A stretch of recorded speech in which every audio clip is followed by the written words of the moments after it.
How to turn off Messenger message sound. Hello everyone, this is Sabrina here to help you today. So without any further ado, let's get right into the video. First, launch your or locate your Messenger application. Then tap and hold on the application. After that, go to app info. Now go to notifications.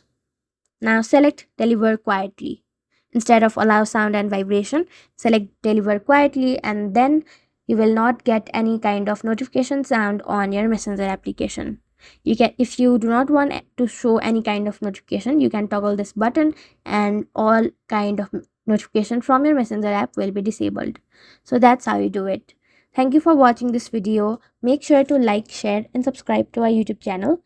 If you got any questions, comment them down and I'll catch you in the next one.